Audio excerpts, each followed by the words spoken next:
Warning! Kinda Murdery contains adult themes, explicit language, and descriptions of violence.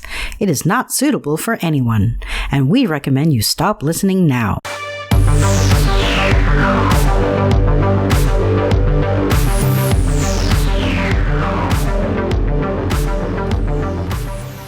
True crime with a dash of the paranormal, the garish, the strange, and the darkly comic. I'm Zevin Odelberg, host of Kinda Murdery, a podcast that's about more than just murder. It's my very own pocket dimension, home to a curated collection of bizarre and compelling stories, the unsolved, the unsettling, and the unbelievable. I cover it all, just so long as it's kinda murdery. Just like it says in the intro, I am Zevin Odelberg, and this is Kinda Murdery. Now you've found your way to part 2 of Murder at the Elegante Hotel. That's right, I said part 2, so if you haven't heard part 1 yet, go back and listen to it. Then rejoin us, we'll save you a seat. Now in this next gripping segment, we venture down the hotel corridor where the investigators encounter 3 additional electricians, Trent Pisano, Thomas Elkins, and Scott Hamilton. The men are cordial and exude an air of openness, and are keen to assist the investigators in any way they can. And that may be true, but it's never that simple, is it? Now, if you're ready, please join me as we uncover what truths we can and solve what mysteries we may. Kinda Murderies, Murder at the Elegante Hotel, Part 2, starts now.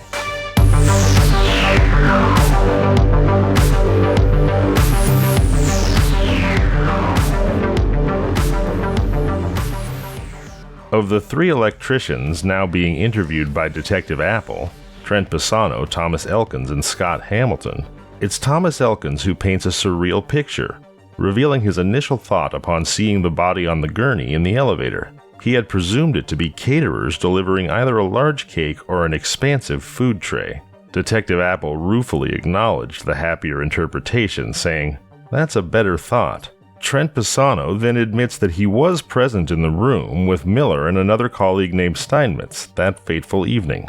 Yet he adamantly asserts that he saw nothing out of the ordinary. And here, the investigation hits another bewildering wall. A man who was in the room across the hall from a murder claims that he neither saw nor heard anything unusual. It seems an unlikely statement, but Detective Apple has heard others profess a similar ignorance, and so it does nothing to help solve the case. All 3 electricians willingly provide their identification, offer their mobile contact information, and declare their availability for future questioning, as they'd be in town for a few more months. "We're happy to help," they say. These amiable electricians simply carrying on their work, juxtaposed with the dark undercurrents of the unexplained death that occurred just a couple doors away, presents a stark contrast. Here are individuals caught in the web of a bizarre case, their routine existence suddenly tinged with a touch of the macabre.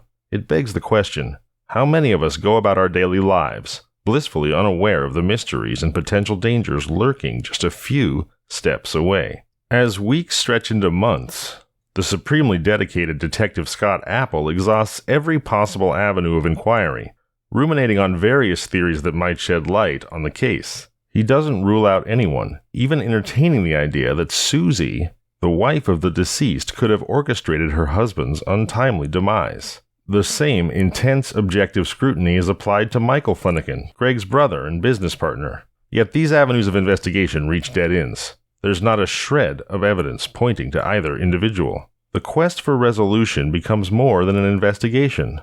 It becomes an existential dilemma, for it's human nature to yearn for answers, to find comfort in the logical and explainable. A mystery solved not only restores order to chaos, but also alleviates that nagging itch for moral equilibrium. By contrast, the unresolved nature of this case remained a perpetual irritant, like that proverbial stone in the shoe of Detective Scott Apple. And so, by the end of 2010, the detective is utterly stymied. The needle of the investigative compass is spinning aimlessly. In a desperate bid to generate new leads, Greg's family raises the stakes. They offer a $50,000 reward in November, hoping to entice someone, anyone, with information that could crack the case wide open. The result? A deafening silence. No takers. No revelations. Greg's brother Michael even hires a private detective from Houston, a former FBI agent no less, to collaborate with Scott Apple. Yet, after reviewing the case, the private detective vanishes from the narrative, leaving Apple once again in solitary pursuit of elusive answers. But in a surprising twist, a new character enters the mystery. His name is Ken Brennan, and he picks up Susie's call while on a golf course, startling her by answering the phone himself. "Ken Brennan speaking," he says, immediately establishing an air of authority. Susie is taken aback. She'd expected layers of intermediaries, but Brennan is refreshingly direct. Though Susie's not feeling well, she manages to narrate the convoluted tale of Greg's death, the baffling findings of the coroner, and the investigation that hit a wall. Brennan cuts to the chase, requesting pertinent files and suggesting that she send them as soon as she can. Then, he adds something that strikes a different chord. "Well, you need to fucking take care of yourself." The blunt advice, delivered in a gravelly New York accent, is both a command and a moment of unexpected tenderness. It immediately endears Brennan to Susie. So who is Ken Brennan? He's a former Long Island police officer and DEA special agent, now working as a private detective in Florida. The golf course location in February isn't a vacation. It's a testament to his successful practice. Brennan is in his late 50s, still physically imposing. He's styled in a way that fits the South Florida milieu, tan, ruggedly handsome, and fashionably attired. His choice of clothing emphasizes his well-built physique, and he isn't shy about wearing gold accents at neck and wrist. Rings adorn several of his fingers, and his mostly white hair is styled in a low-key pompadour, imparting an air of cocky but dignified confidence. Here, then, is a fresh pair of eyes, armed with years of experience and an unyielding personality, stepping into a mystery that has stumped even the most tenacious investigators. Brennan's entry into the murder investigation offers a glimmer of hope. Will his seasoned perspective and no-nonsense approach finally provide the missing pieces to the intricate puzzle? Whether they do or they don't, it's a turn of events that reinvigorates the case, injecting new energy into a story desperate for resolution. In April, Ken Brennan arrived in Lafayette, Louisiana to dig into the cold case. Greg had lived in Lafayette when he wasn't on the road, and Brennan's first meeting was with Susie. He grilled her with pointed questions.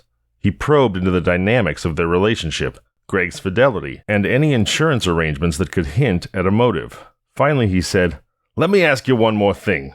Was there anything about the crime scene that didn't seem right to you? That seemed, off?" Susie mentioned something that piqued Brennan's interest. She found it odd that the hotel room was warm when Greg's coworkers entered the next morning. Greg preferred to keep the AC blasting and the room chilled. Armed with this information, Brennan prepared for a second trip, this time to Beaumont. He arranged to meet Detective Apple at a local sports bar. Over a meal, Brennan laid out his philosophy for working together. "Listen, I'm not a maverick. I don't do things half-cocked. If I decide we're going to do this, we're going to do it as a team. There's nothing I'm going to do that you're not going to know about. And there should be nothing that you're going to do that I don't know about. The one thing I won't do is fuck up your case. I've been doing this a long time, but I also know that you're the guy in charge here, so it's your case." In the meeting with Detective Apple, Brennan was not just sharing his approach to the case, but also evaluating Detective Apple. As Brennan would later say, "I don't like to work with somebody I don't like." Brennan has a knack for quickly assessing people's character, a skill honed over years of dealing with both sides of the law. In this instance, he found Detective Apple to his liking. The feeling was mutual. Apple would later sum it up succinctly. "Ken," he said, "has good people skills." With each seasoned detective approving of the other, the stage is now set for a collaborative venture between them. Each brings to the table a unique set of skills and perspectives. Brennan, with his fresh viewpoint and no-nonsense approach, compliments Apple, the local authority who's wrestled with this puzzling case for far too long. The sense of renewed hope is palpable, as both investigators gear up to unravel the perplexing mystery that has confounded the authorities for months. What comes next could either break the case wide open, or add another layer to its already complex history. Both men can feel it. The tension is building, and the stakes are higher than ever. In this critical moment, Brennan synthesizes the disparate details into a plausible scenario, providing a glimmer of clarity in a case rife with uncertainty. As Apple listens, you can almost hear the gears of his bloodhound's mind clicking into place. Brennan wastes no time, placing a crucial call to Susie to clarify certain specific habits of her late husband Greg. Was he left-handed or right-handed? And when he smoked, which hand did he prefer? These seem like inconsequential details to an outside observer, but for a detective of Brennan's caliber, they are important pieces of the puzzle. With Susie's confirmation that Greg was right-handed and that he always smoked with his right hand, Brennan starts to lay down conclusions. The answers to these questions serve as foundational building blocks to support his theory, bridging gaps in Apple's initial investigation. This was about more than just validating an idea. It was about looking at the case through a different lens, a fresh pair of eyes. Remember how Susie mentioned Greg's penchant for cranking up the air conditioner? That detail now becomes pivotal. Brennan concludes that the AC had been turned off when the circuit breaker tripped. Hotel records showed the repairman had last seen Greg alive around 8:30 p.m., and it was likely that Greg simply forgot to turn the air conditioner back on after the power issue was resolved. In a few short minutes, the room would have warmed up, and by then, tragically, Greg was already dead. "In September, it's hot as fuck in Beaumont, Texas," Brennan states, cutting through the cloud of confusion. The room being warm wasn't an oversight. It was a haunting clue that helped pinpoint the time of Greg's death. The details were like breadcrumbs, leading to a larger, unsettling revelation. Take that cigarette, seemingly innocuous but undeniably out of place. Greg, a right-handed man, had it in his left hand. A peculiarity, you might think, but Brennan saw it as something more. It told him that Greg had shifted the cigarette to his left hand, probably as he rose from the bed and moved towards the door. It's an action you or I might take without thinking if we were about to grasp a door handle, but it's a detail that speaks volumes in a situation where details are scant and enigmatic.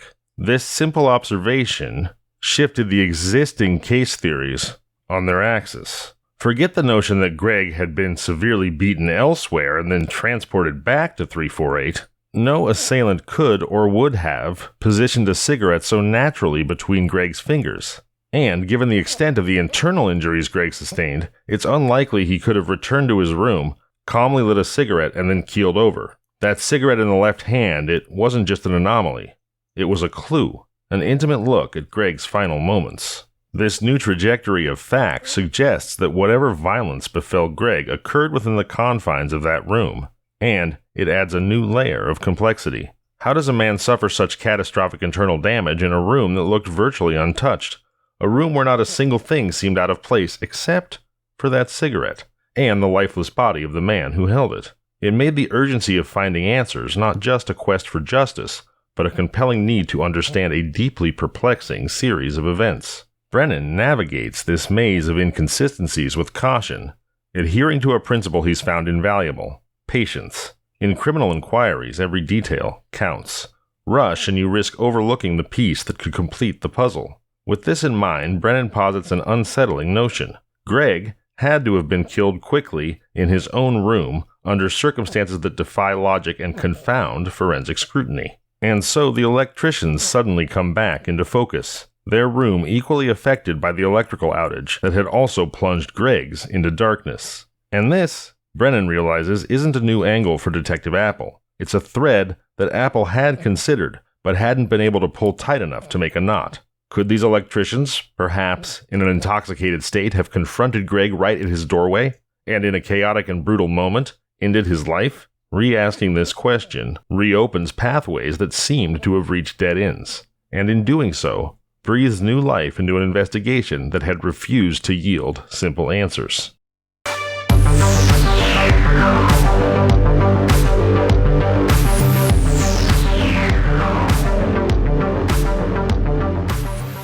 "You question the electricians?" Brennan asks Apple. "Yeah, they were nice guys."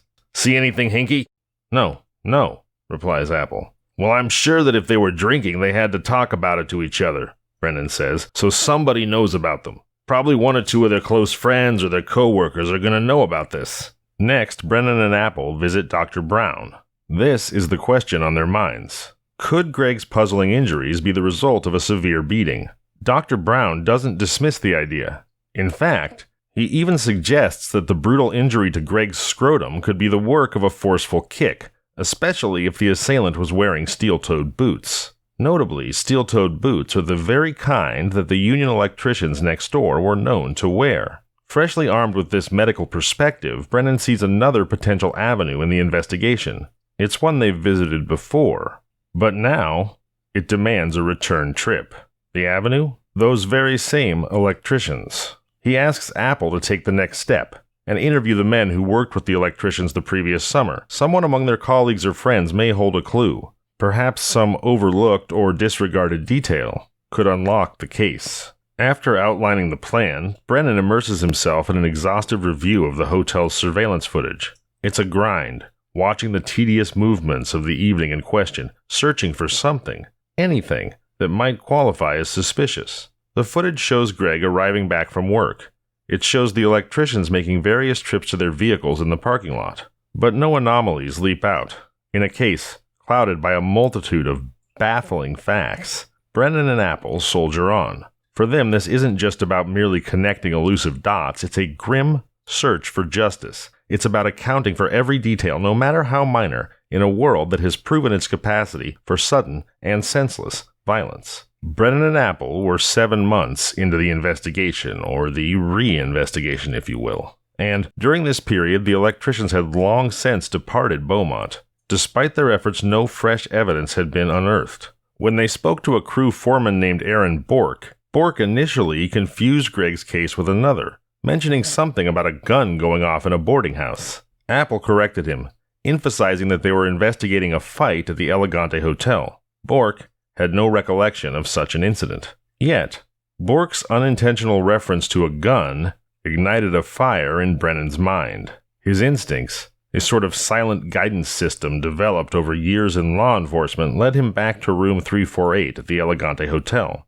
Armed with flashlights, he and Apple meticulously scoured the room, searching for something, anything that they didn't already know. After a period of fruitless searching, Brennan's attention shifted to an innocuous-looking indentation on the wall next to the door. It was the sort of blemish that would normally be dismissed as wear and tear, but a simple test with the door handle revealed that it didn't align. That's when Brennan said to Apple, "Come on, Scott, let's take a look at the other side." The detectives accessed room 349.